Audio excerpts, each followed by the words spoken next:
Okay. Welcome back, NoDQ Galaxy, to another edition of the NoDQ Review, number 75. And I am Virtue, being joined by just two other people today, Big G and Aaron Rift. We're kind of crunched for time. I got some things to do, but we still want to get you a NoDQ review this week because we have some interesting things to talk about. So what's up, gentlemen? What's up, Big G? I'm doing pretty good. Trying to get over this cold that I have. Hopefully, I don't, throw it out there to the NoDQ Galaxy and get everybody else sick. Other than that, we have a lot of wrestling to discuss. Aaron, how are you doing? I'm doing well. Please do not get me sick through Skype. That would be very much appreciated. Although I did get the flu shot recently. And by the way, I really like the gear that you're wearing with the Troll Slayer shirt. Both of you guys. I do have the NoDQ panel, the Great Debate shirt on. So we're all representing today. Nice. Make sure you guys go over to nodq.com/merch to pick up your shirts. Get a Troll Slayer shirt. I'm going to have a promo code up soon for Thanksgiving. But enough of that. We missed last week because of predictions, and there's just so many things happening in wrestling. We gotta run through everything. So let's go ahead and get started, Virtue. Speaking of the great NoDQ debate, I'm waiting for a challenger here. I mean, I accept all challengers. Aaron, just get a hold of Aaron Rift. What's the email they can email you at? NoDQRIFT@gmail.com. There you go. All right, let's go to Crown Jewel really quick since we missed a review last week because of it. So we have some interesting things from this show. Natalya versus Lacey, right? A women's match in Saudi Arabia. Brock squashes Kane in a couple of minutes. Bray Wyatt, the Fiend, becomes the Universal Champion. And, of course, the flight debacle or simply a misunderstanding of his misinformation. So there's a lot to talk about from Crown Jewel. Aaron Rift, I'll start with you. I thought the show was the best of the Saudi Arabia shows, although that's not really saying very much. I think that WWE had a very tricky situation with the travel delays, and that created a lot of buzz and speculation about what was going on. But WWE took that situation and turned it into a positive to the best of their ability with the whole invasion of the NXT brand. NXT coming on SmackDown, arguably the best SmackDown of the past decade, maybe even longer. I'm struggling to find a better SmackDown in recent memory. It was a great show, and then we saw the follow-up on Raw, and we saw the storyline continue on NXT with the Club, or the OC, whatever you want to call them, showing up. And we saw with the ratings this week, the viewership, NXT almost beat AEW. I mean, it was within a couple thousand people, maybe 10,000 people, very close this week. So WWE is moving forward here. We have Survivor Series coming up. Seems to be a good amount of excitement for this pay-per-view with NXT being added to the mix. The question is what's going to happen with the NXT brand. But I'm already over Crown Jewel. We're moving on. NXT Survivor Series. That's what it's all about. And Full Gear, too, which is this Saturday. NoDQ.com will have you covered for that. Now, Big G, you're not going to Full Gear. What happened with that? Well, I'm trying to get over this cold, and I'm going to do my best, to rest up later on tonight and most of tomorrow. And so hopefully do videos like this to get better. Yeah, do videos like this to get better, and I'm gonna make it to Full Gear, damn it. All right, before you give me your takes on Crown Jewel, I thought it was great that Brock beat this Kane Velasquez quickly and swiftly. I was happy with that. Good for the ladies. Why they chose Natty and Lacey instead of two main event women. Who knows? Could have been thrown together very last minute, and they were available, and they just wanted to basically not have it mean much, just put the two women out there to make history. So good for them, but it was the timing of it was very weird and just kind of unannounced. Great for Bray Wyatt. I did say he was going to win it. They had no choice after they did the horrible ending at Hell in a Cell. So that's fantastic. Now we'll see what happens. And we'll talk about Brock Lesnar and what he did in the main event later in the show. And, of course, the flight thing, right? We're not there. How they decide who leaves early on charters, who's stuck behind, why they're stuck behind. We see tweets from wrestlers. Look, some of them could be true, some not. Wrestlers are workers in the end. If we're not there, we don't know, right? So to me, this kind of stuff, It's all speculation. We don't know exactly what happened. And guess what, Big G? An extended deal with WWE and Saudi Arabia after all this. So what's your take on these things? Well, I did enjoy Crown Jewel for the most part. The Fiend winning the Universal title finally, like you said, after that whole horrible debacle at Hell in a Cell. Cain Velasquez, getting beat by Brock Lesnar. I could see that. I kind of saw that happening, because I figured they might have a match later down, like in WrestleMania. That quickly, though? Maybe WrestleMania. No. The match happening that quickly, though, like literally under 3 minutes. It felt like a UFC fight almost, I mean, WWE was trying to make it so real. You have 2 former MMA fighters in there, so they wanted to do their hardest to make it look like a real fight. And Brock Lesnar, had all that pent up frustration, 10 years after their UFC fight. Natty versus Lacey, good for them. The first 2 women to have a match in Saudi Arabia. Hopefully that'll open bigger doors later down the door. Maybe we'll have 2 or 3 women's matches, next time they go to Saudi Arabia. The whole flight thing, all that matters is that everybody made it home safe, and they had the rumors, with Raw, with the what's the thing I'm thinking of? Like everybody was like just mad or stuff like that. But with the meeting and all that, I said, I don't even really want to discuss any of that stuff because again, it's speculation. We're not there in those environments. We don't know what was said, what was done. Yeah. Well, let's move on. Everybody we'll worry about safest thing. We'll worry about Saudi Arabia next time they supposedly go there. But NXT versus the main roster. Now, this is something just because the flight was sitting on the tarmac and they had to scramble for SmackDown, right? Because a lot of the superstars could not get home. This NXT thing was in discussion. I know some people out there are saying this was and I'm not going to mention their names, but like this was a lesson like to the disgruntled workers who, were tweeting things while, sitting in a plane in a foreign country that you can be replaced in NXTs for all of that. Some of you know who I'm talking about. I think this was going to happen with NXT. This was going to be a Survivor Series angle no matter what. Now, because of what happened and they didn't have the talent for SmackDown, they were able to fly the NXT people to Buffalo. Is that where SmackDown was? Yeah. And basically execute this show, which a lot of NXT fans loved. So here's my problem with NXT versus the main roster. I get that you have to introduce them for this Survivor Series angle. But I think they booked them so strong. Like, did the NXT get over in all of this and every angle on every show since this has happened? Big Jim, I'm going to start with you. I know AJ and the club, the OC, were on NXT, but in the end, wasn't NXT looking good in every possible angle they could have? I have a problem with that. Well, like you said, the whole SmackDown thing, and I agree with you. I think they already had this in mind, but since that happened with Saudi Arabia, I think they executed it, when they needed it. And like Ciampa said, NXT is the main roster. No, kidding. I don't know if they were booked too strong already. Yeah, I mean, they look strong pretty much in every segment. Yeah, I mean, they were in. But, this is only the first week, We still have, 3 weeks to Survivor Series, so I'm sure. Wait a minute.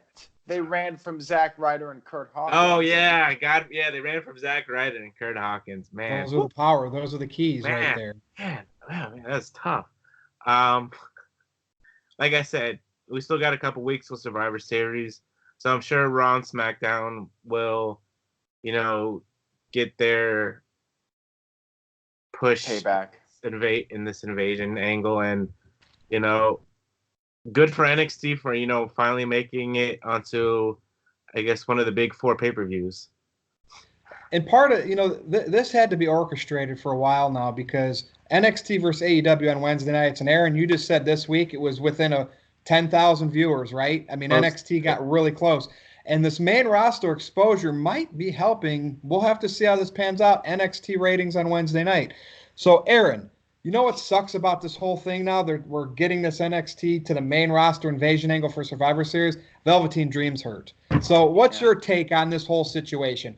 Like, I'm interested in what you're going to say about if they were booked too strong. And I know you got to make them look strong early. Yeah. What's your take on that? I think it's been done well. I think they should be booked strong because every successful invasion angle in wrestling had the invaders looking like a legitimate threat. The problem to me is after SmackDown, not so much that NXT is looking strong, but I felt like on Raw, it came off as very manufactured to me. Triple H is there letting them in, and the whole thing just didn't really have that out of control feeling that it had on Friday where NXT was coming out. Like, it felt less organic to me on Raw. And my concern is in the end, the NXT guys are going to be buried pretty hard. And even though Vince owns the company, he owns NXT, the NXT guys are going to get their asses kicked in the end, and the main roster is going to prevail. But we'll see. Maybe Velveteen Dream is out, and it's going to benefit him. Maybe it's a blessing in disguise that he's not part of this if the whole thing becomes a big charade. But yeah, I'm curious to see how it plays out, and maybe it'll just be even Steven booking. NXT will win a few matches, Raw will win a few, SmackDown will win a few, and maybe that'll be it, and we'll just move on. Who knows? I guess all I would have liked to see is like maybe on NXT last night, and I skimmed through it because I've been watching AEW live. Did who came from the main route? We know Finn Balor's there. We know the OC was there, but did Finn Balor looked strong at the end? I did watch the overrun. So well, they were teasing that Finn Balor was maybe going to be aligned with AJ Styles. Now I'm wondering, since the gap closed so much, I'm wondering if next week we're going to see more main roster people come on NXT to try and beat AEW. I want to see Roman Reigns on NXT. I want to see Roman Reigns versus Ciampa, and then try to recreate. Try to recreate One Night Stand 2006 and have the crowd booing the hell out of Roman Reigns, and he's entering hostile territory. I would tune in to see NXT over AEW for that. I mean, that would be huge if they did that. Well, but of course, WWE might be afraid. They might be afraid that if Roman Reigns shows up and AEW still wins, that's going to look really bad for WWE. So I don't know if they're going to do that. I don't think they're going to be able to do it this coming week because aren't they going to be in England? Yeah, that's true. So that would be good though. That would be interesting. That's why they only had, I think, the OC to show up because they were just gonna have the OC show up and then fly him over to good old England. But I mean, if you're building this Survivor Series thing, have the main roster do something on an NXT show and put all them down like NXT did on SmackDown. Well, It may be better to wait one more week anyways, because coming off of Full Gear, AEW will probably do a good number next week, and you could wait till the next week when everybody's back. That's the go home for Survivor Series. That's when you put Roman on. I think that might be a good idea. Yep. So stay tuned. We'll be talking about this, obviously. Next topic. So I love when wrestlers troll on Twitter. We've recently seen Rob Van Dam. He's doing a fantastic job. I love seeing wrestlers work.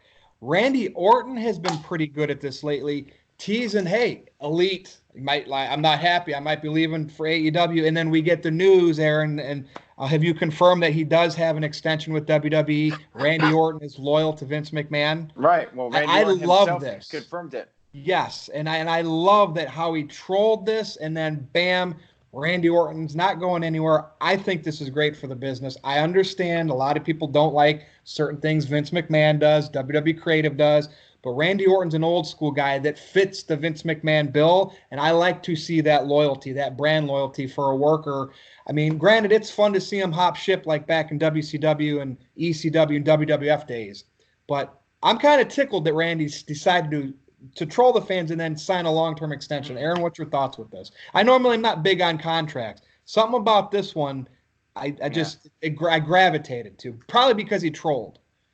Well, I'm not even sure if the trolling was done to negotiate a better deal. I feel like it could have been already. Yeah. He might have already had a deal in place and just wanted to do it to screw the fans, basically, and give them some hope that maybe he'll leave. But I'm not surprised that he's staying with WWE. I think he's made so much money with them, and he'll always have a spot there.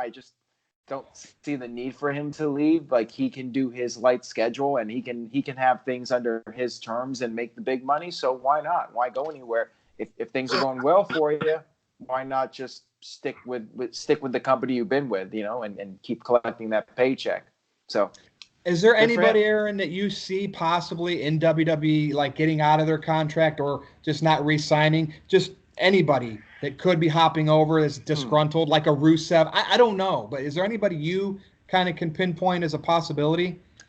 There could be a lot of guys. I mean, we saw John Moxley, and I think a lot of people may follow suit. I could definitely see the Zack Ryders, maybe. Well, maybe not, especially with his girlfriend around. I don't know if he's going to be going anywhere, Chelsea Green. But I could see people like Rusev for sure maybe going over to AEW. Imagine if the Miz went there, although I don't think the Miz would. I don't sense him as a guy that's going to leave the WWE brand. I think that he's got that loyalty to WWE. Yes, like Orton, yeah. Yeah, but somebody like Rusev, I could definitely see go when his deal is up. Yeah, Cesaro's another one. I mean, again, just I think of people that their push just never got to where it should have been because of Vince McMahon and the politics. I would love to see them make an impact in AEW. Big G, thoughts on Orton or other, the fact that he stayed, and could any wrestlers, in your opinion, end up going over at some point? I think Orton, like you guys said, he was just doing it just to have fun with mess with them, thinking, what if Orton can go to AEW, anybody can go to AEW. But Orton's been loyal with the WWE since 2002, even before that when he was in OVW, training. As far as people jumping ship, Rusev might be a good possibility. I agree on that. For a while too, Cesaro. With Cesaro, I could see him jumping ship to like NXT UK or jumping back down to NXT like Finn Balor did.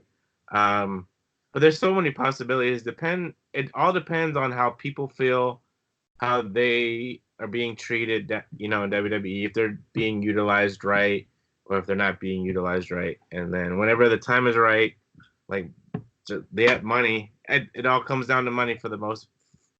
If Robbie Vice was on this show today and he wasn't working, he probably would say, I hope some of the females in WWE leave and go bolster that AEW female roster. That's for you, Rob, because we know how you feel about AEW's female division. So I'm sure you would.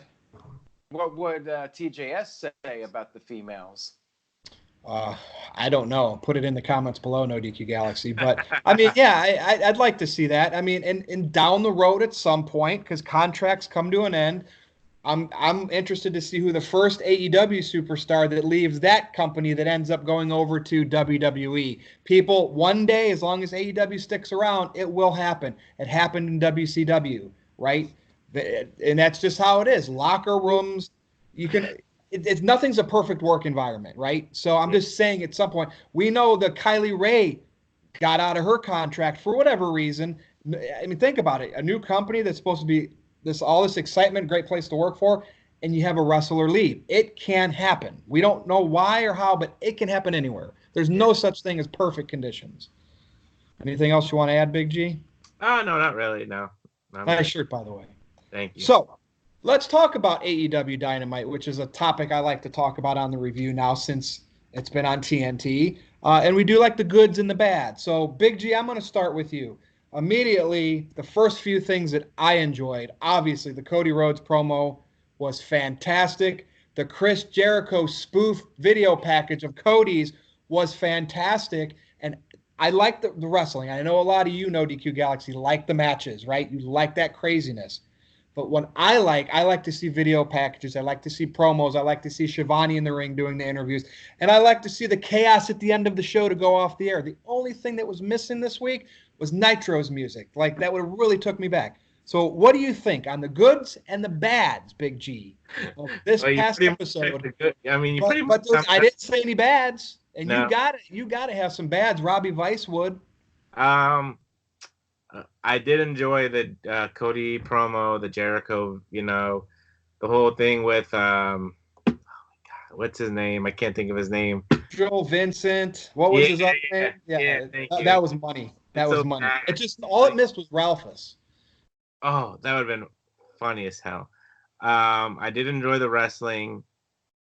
I do agree with Rob. The women's division does need to beef up a little bit. If you would have Awesome Kong on there weekly, yes, she should be champion right now. And look, would make it she's so a much TNA better. product, right? But like she should be the champion, being controlled by Brandy, and you should have the people chasing her. Yeah.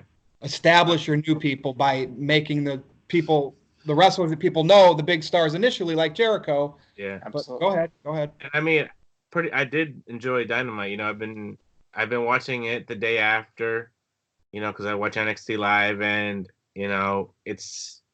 they're doing a good job what they're doing, having the wrestling community enjoying another company. So we'll see what happens. Like I said, I'm gonna do my hardest to make it to Full Gear this Saturday and see how it turns out going to a non-WWE pay-per-view. I want one prediction for Full Gear from all of us: the Jericho versus Cody match. That if it ends in a time limit, it's judged by judges. Am I correct with that? Yes. Right. What, Big Apparently G? that's not even going to be the main event. It's not the main event? It's not going to be the main event. I say we do predictions for the top two. Oh, that's fine. So go ahead, Big G. The first match, do the title match first. All right. I'm going to go. I like Cody and I like Jericho, but I think Jericho is going to retain the title and keep it for at least another good 5 or 6 months just to establish it. And as far as Moxley and Omega, it's a unsanctioned lights out match. So this match is going to be brutal. I'm going to go tough call, isn't it? I'm going to go with Moxley. I'm going to go with Moxley with the win. Yeah. Okay. And this will not count for a win or loss because it's unsanctioned. So there you go. All right, Aaron, what's your take on this week's Dynamite, which, I know you've already done your review, but rehash with us. And, of course, those two predictions. I really enjoyed the show, and other than the women's division, which I agree with everything that was said, I just want to see in general more stars being made and being built up for the future. So eventually you have somebody that could take over for Jericho, somebody who can take over for Cody and carry the company. So that's the long-term goal. Right now, the concern is Full Gear and getting people to buy the pay-per-view. But I think after the pay-per-view, I want to start seeing newer people be built up as the future stars of the brand and try to make some new superstars. Now, as far as predictions go, I do not see it going all 60 minutes. I think the judges will just be there for show, just as, just in case something happens type of deal. Think Meltzer's one of the judges? I will laugh. Anyway, go ahead. Maybe AEW will sign away Ryan Satan from WWE backstage. Lovely ratings for that show, by the way. Oh, yeah. But yeah, I think that it's going to be Cody coming up short, even though he'll never compete for the title again. And they could always go back on that stipulation. It usually happens, but I think it's too soon for Jericho to lose the title. And I could see MJF being the betrayer, double-crossing Cody and going full-blown heel. Since he was kind of a heel, then he's been in that middle area. And I think MJF goes heel. His commentary was very entertaining, by the way, on AEW Dark. And he should just be total full heel at this point. So I think it's time to do the heel turn, full-fledged heel. MJF ruins Cody's chances of getting another world title shot, and those two feud. So that's my prediction for that. Omega and Moxley, I think it's a lot more difficult to predict, but I will tentatively go with Moxley to win just because it's more of his style. He's the guy that's all about the hardcore wrestling and doing all that stuff and using the weapons and whatnot. So I feel like because he has that home field advantage, makes a little more sense for him to get the upper hand because Omega can just say, well, that wasn't my type of match. I was in Moxley's environment. And if it was just a straight one-on-one match, Moxley could not beat me. He can use that as his excuse for losing. So I'm going to go with Moxley, but I could see that one going either way. And I agree with the Moxley thing because it won't count as a loss. It won't hurt Kenny Omega. He can do all his Kenny Omega stuff, right? And the Kenny Omega match, that's really what fans want to see. The win is like more of a bonus. So that's definitely got to go to Moxley. I mean, you got to make Moxley look like this crazy rogue guy, and he has to win an unsanctioned match like that. Now, with the title match, yes, Aaron Rift. To me, this screams, and Big G, Jericho having to retain it, right? So they can have somebody continue to chase it. And MJF is that perfect candidate to screw it up for Cody so they can start a program. Cody Rhodes does not need to become Jeff Jarrett in TNA, Triple H in the 2000s, where you know that, Triple H married to Stephanie and always having the title. Cody, you went to another company to give other people these opportunities, and you're already in the main event. And I get it, and this is a great feud. The promos were great. He cannot win this title. If he does, I will hope that it's just a temporary title reign and Jericho wins it back quickly on a rematch. So part of me is doubting that this will happen, but I got to stick to my gut. Jericho retains. MJF is the reason why, and then he can go full-blown heel mode against Cody in a great program. Cody can get into all these great feuds, and no titles will even matter at that point. Plus, they can introduce a new title down the road, a prestigious North American, Intercontinental, United States thing. Cody can go for that, right? I mean, right. Give some credibility to that title if they're building up a new title. So I do like those two predictions. So I think we all agree, right? Moxley and Jericho retaining. Yeah. Now, what about the tag title match, which is SCU defending against the Lucha Brothers and Private Party? I feel like Private Party's just there to take the fall, and I think the champs will retain. What do you guys think? Yeah, I'm going to go with SCU. Yeah, I'm surprised. It's like they wanted to keep the titles off the Young Bucks and not have the Young Bucks in this yet. So that makes sense. Do you have these three teams? This is one of those. I could see the title. I could see the Lucha Brothers getting it, believe it or not. I don't know. I'm gonna say Lucha Brothers win the title, and it's a short reign for SCU. I'm gonna go with that. I don't know. We'll see. What about Young Bucks versus Santana and Ortiz? I mean, that one I feel. I mean, the Young Bucks have been not really on a winning streak here, but I feel like Santana and Ortiz could win and then face SCU for the titles at some point. But maybe Young Bucks win. What do you think, Big G? Man, I would have to go with Santana and Ortiz. I like the Young Bucks. They're just, they're in this company to help other talent out too, but I think it'd be too early to. If they do get the titles, it's too early for the Young Bucks to get the titles. I think you need the newer faces to win the titles, and then maybe eventually, a year down the road, you can finally put the titles on the Young Bucks.